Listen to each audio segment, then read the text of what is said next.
Hello friends, this is Worm, and we have some sweeping changes coming to the Crucible on March 5th. So I wanted to talk about those and talk about how I feel like they are going to change the game. So let me pull them up here.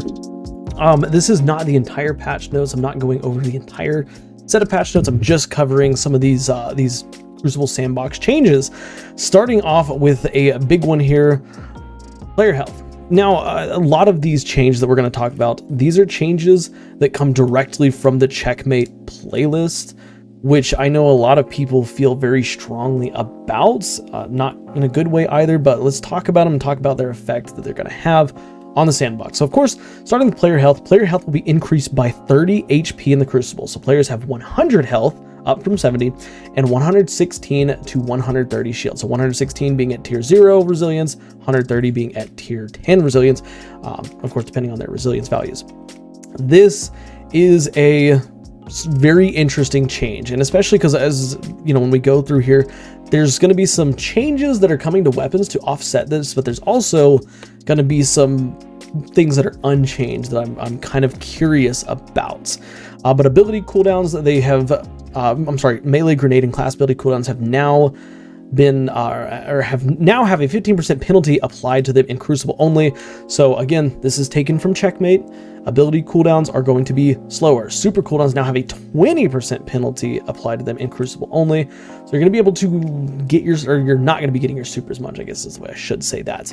Ability damage, this is to make up for, I guess they're making up for the changes they're making up here. Supers, they've increased base super damage by 31%, which is a massive change in damage. I personally, I don't see why they had to change it this much. But that's a big change.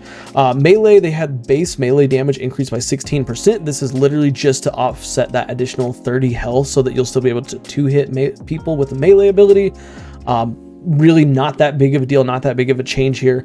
And then grenades, they've increased arc flux grenade damage by 16%. I'm pretty sure the reason they're doing this is because arc flux grenade, which is one of the slowest cooldowns in the game, is a one-shot kill, and they want it to stay as a one-shot kill. Now, one of the big things I need to point out here, there are no other grenades listed under, you know, having any damage changes. This means that not only are you having less ability uptime, so you're going to get scatter grenades, for example, less, but you're also going to be dealing effectively less damage to players because players have more health. Now, again, something like scatter grenades, which I think are incredibly overused right now because they're very good, of course, this is going to be a direct nerf to abilities. Like, I'm not really sure what they're going for. I feel like in the current state of the sandbox, in the current state of Destiny 2 sandbox, Crucible sandbox, grenades, melees, they aren't incredibly impactful on gameplay. Like, yes, you can get kills with them, but they're not, you know, it's not like it once was where, you know, a grenade would always get you a kill, a melee would always get you a kill. So this is just further pushing out grenade. They're pushing people into gunfights, which I like the idea of gunfights, and we're going to talk about guns again here in just a second. It's actually right down here. But yeah, strange changes, but whatever, I guess. Moving on here, weapon archetype changes. So pulse rifles, auto rifles, sidearms, and scout rifles have all had their crit damage increased by 14%. Hand cannons had their crit damage increased by 5% and had their body shot damage reduced by 5%. And this is a huge one right here. This is really going to sway the battlefield. They've reduced the flinch dealt to players by projectile impact by 12.5%, and they've reduced the explosive payload flinch by 10%. So if you went out and got a God Roll Rose, that's going to be flinching players substantially less than it used to, which I think for most players is going to be a relief to hear, because currently I think the explosive payload hand cannons are kind of dominating the meta. I mean, I was playing a game last night where literally every single person on the enemy team had a Rose with explosive payload. But this being reduced is going to, I think it's going to push hand cannons into that more mid-range area, which hand cannons, they already play well at mid-ranges. I think they're probably the best option for mid-range. They have very generous aim assistance. They're a, you know, smooth, easy 3-tap kill, is a, you know, 140s is what I'm referring to specifically here. But now I think their viability at those closer ranges and even some of those medium ranges is going to be hit because of the amount of flinch that they're dealing, or the amount of flinch that they are going to be dealing once this update drops. Also, the reduced body shot damage, I want to point that out because we're going to talk about that in just a second, but let me get through the rest of these. Submachine guns, they've increased crit damage by 12.5%, reduced body shot damage by 3%, and bows, they've reduced base damage by 15%. Now, there's something else. I'm going to edit this video, and I'm going to add in here something about bows that needs to be brought up. Hey guys, Editorial Worm here with this update on the bows and the change that are coming to bows. Bows are getting reduced, Bungie is reducing the auto aim fall off distance start and end by 15% of bows. This means that aim assist will be less effective at long range. They're also reducing the maximum auto aim cone size by 5%, which means your aim assist cone is getting smaller. This is a direct response to players' complaints about bows and how many people can sit in the back of the map and draw them, shoot them, stuff like that. But yeah, these are the changes that are coming to bows. I think that this isn't going to sway the, I don't think this is going to sway it a whole lot because I don't very often see people using bows from really far away. You know, I don't see people using bows in the back of the map and just picking people off one by one. Typically, bows are used at medium, sometimes long ranges, and they're often paired with a bow swap or something like that. But I just want to add this in here real quick. So yeah. Okay. So notice here, this is they've increased crit damage across the board. One of the things that they did not mention is body shot damage across the board. Now, for hand cannons, SMGs, they've reduced body shot damage, but for pulse rifles, auto rifles, sidearms, scout rifles, and for these three, I should say, actually. For these three, your body shot damage is going to be the same. So if you're using, say, a 300 round per minute sidearm that hits normally at 51 per crit, that's going to go up to 57 per crit or something like that, 57, 58 per crit, something like that. But its body shot damage is going to stay the same. This means that with this new meta, with this new sandbox, with this new sandbox coming, you're going to have to be accurate. You're going to have to hit your crits. You're going to have to, be ready to go. And this is somewhat intimidating because, for example, 300 round per minute sidearms like Rat King, because I use Rat King a lot. Yes, Rat King does have technically the fastest TTK in the game, along with basically every other 300 round per minute sidearms at 0.6 seconds. But the reality is that hitting crits like that with a sidearm, with the exception of maybe Traveler's Chosen, is very, very difficult because their ranges and their stabilities and stuff like that are very low. Now, without that happening and with the body shot unchanging, it makes me wonder if all weapon archetypes, not just sidearms, but if all weapon archetypes are going to have a substantially more difficult skill gap to it. I mean, like I said, 300 round per minute sidearms, I think I like to use them as an example, because if you've ever used a 300 round per minute sidearm and fired it at full fire speed, whether you have full auto on or you're tap firing at maximum fire rate, it is incredibly difficult to stay on target and hit those crits. Now, I'm not opposed to that. That's okay. You shouldn't be rewarded. But one of the things that make up for sidearms is that their body shot TTK is 1 second flat, which is reasonable enough, I guess. But also, pulse rifles especially, I think aggressive pulse rifles, those 4-round burst pulse rifles, are going to be hit really hard by this, because if you don't hit all crits, you are substantially going to be hurt by hitting some of those body shots. But we'll have to see how it works. I think just the biggest things to take away from this right here are the nerfs to hand cannon flinch, and then same thing with SMGs. Now also, they're changing special ammo, so no longer are you going to spawn with 2 kills worth of special ammo. You are going to be spawning with, you'll start with two rounds of special for shotguns, snipers, fusions. Depending on your special weapon, it'll have different ammo numbers, but it's 2 kills worth. In base game modes, so things like control, for example, or I'm sorry, let me back up. They're moving towards that special meter. They're moving towards that special ammo meter that fills up. And in base game mode, so things like control, a kill will count as 23% or 23 points. Getting 100 points will give you special ammo, so it's going to count as 23 points. Deaths will count as for 10 points. Assists will also count for 10 points. I got those two mixed up, sorry. The control zone capture will be 14 points, and then heavy ammo pulls. So if you pick up heavy ammo, that will be 8 points. This is very, very interesting.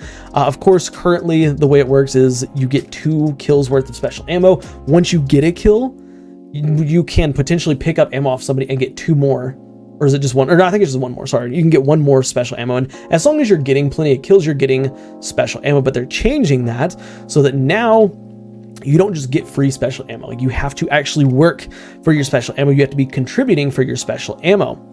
And I think this is going to be a nice change. This is the one thing from Checkmate that I actually did want them to bring over from Checkmate into standard Crucible, because it rewards players for doing well, and it keeps special ammo kind of off the field. Because a lot of times when there's special ammo on the field, a lot of it feels like sometimes there's just nothing you can do.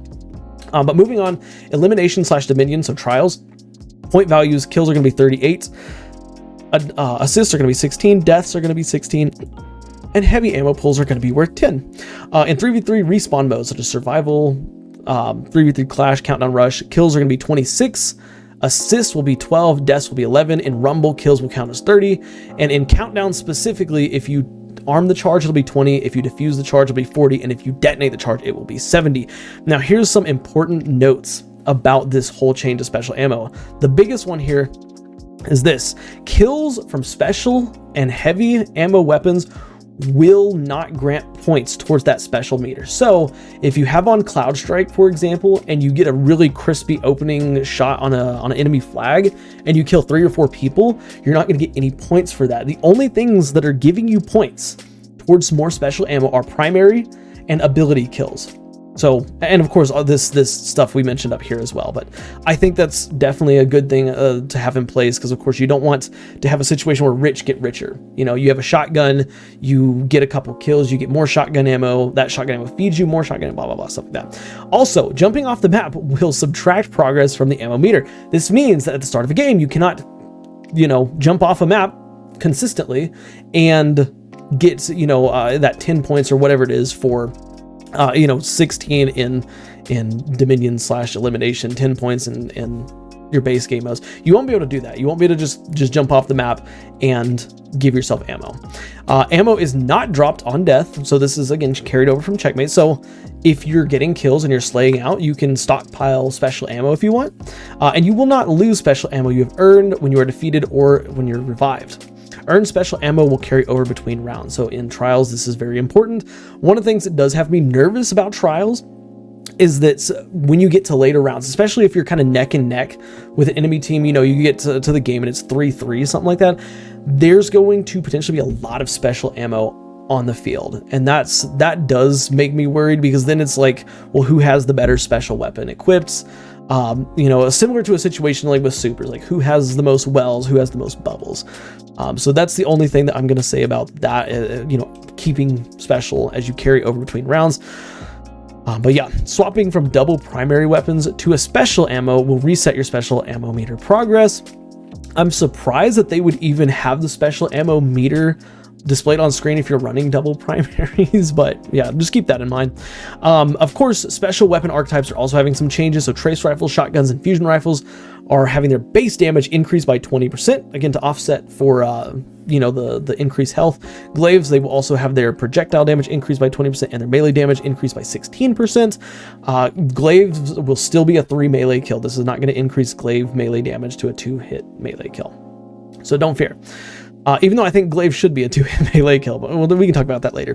Heavy weapon archetypes. So heavy grenade launchers, they've reduced detonation damage by 5%. Where was it? This, in fact, due to the increased health, it will be a little bit more difficult for them to kill high resilience guardians when using proxy grenades.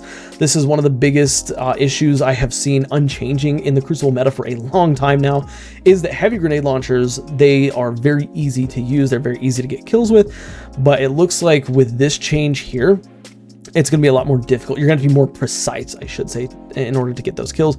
And machine gun, they've increased base damage by 20%. And then some exotics here, and these are Crucible specific exotics. I'll probably edit in some other exotic changes that are going to affect the Crucible here, because there are some big ones. But specifically, Fighting Lion, they've decreased damage versus players in the Crucible by 20%. Again, that's a big deal. It's kind of frustrating to go against somebody using a grenade launcher and they're dealing, you know, fat chunk of damage with a primary grenade launcher. They can just continue to, you know, spam. Devil's Ruin, they've decreased the charge beam damage against players by 15%. This is a pretty big change because now that charge beam, even though it'll still be able to destroy you if you're caught in the open, it's not going to be quite as fast. So you might have time to get behind cover or something like that. And then of course, once that beams out, then you can take the player by surprise. Crimson, they've reduced flinch dealt to players by projectile impact by 17.5%. So Crimson will not deal nearly as much flinch. Forerunner, they increased damage versus players in the Crucible by 20%, and Symmetry, they've increased revolution damage versus players by 16%. Okay, well, yeah, that's your exotic weapon changes. Again, I'm going to edit in another little bit right here. Hey guys, Editorial Worm once again, and I wanted to add this in here because there are a couple other changes that I wanted to make sure we hit that are, you know, more specific to the Crucible. Number one, Ensnaring Slam is having its class ability regeneration penalty reduced by 50% in PvE activities. That's not necessarily a PvP thing, but the reason why they are doing that is because Threaded Spectre now applies that same class ability regeneration that Ensnaring Slam uses when the player creates a Threaded Spectre. This is a direct response to players' complaints about constantly finding threadlings in the Crucible because hunters run around spamming Threaded Spectres. So there's that one. They're also changing threadlings inside of the Crucible. They're increasing the aim assist shape size from 0.41 to 0.5, so it'll make it easier to hit threadlings, which is great. They're reducing base damage versus enemy players from 40 down to 35 unless you have Thread of Evolution equipped, which will reduce the damage from 45 down to 38.5. They've also fixed a couple smaller issues with, you know, threadlings not properly chain detonating and then threadling just randomly disappearing instead of actually being destroyed. But yeah, they've also changed Arcane Needle. They've increased the aim assistance angle by about 50%. They've increased aim assistance fall off distance from 30 meters to 45 meters, which is a pretty substantial change. They've increased tracking angular velocity, how quickly the projectile can bend towards its target, by about 5%. They've increased the length of the projectile's tracking shape. That's the shape that's in front of it that helps it find its target.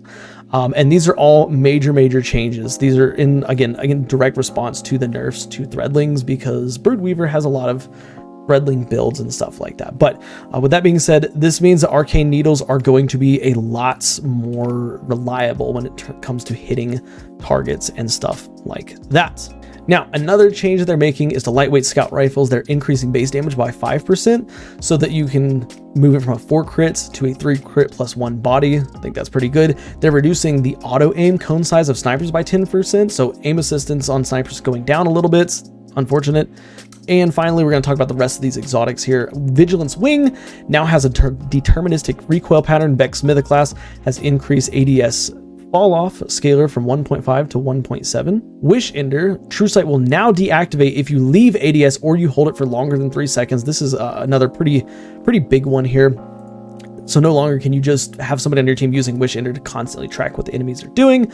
I think this is a pretty decent change, especially given the draw time that Wish Ender has. Like, it has a long draw time. You get a little snapshot, 3-second snapshot of what enemies are doing, then you got to draw it again. So I think that's a pretty good change. And another minor change is Loose Change is obviously strong in PvE, but they felt like it wasn't strong in PvP. So now when you apply a debuff, it grants plus 20 aim assist and 20% reduced ADS movement speed penalty, in addition to the plus 50 reload stat. Finally, Target Lock is also getting a major nerf on SMGs. It now activates later in the magazine at 20% of the magazine instead of 12.5%, so the damage buff will swing primary weapon gunfights less often. This is another change that really has needed to happen for a long time because SMGs absolutely melts when they have Target Lock, so now you're going to have to shoot longer to get that Target Lock going on SMG, sorry. So I think that's a good change.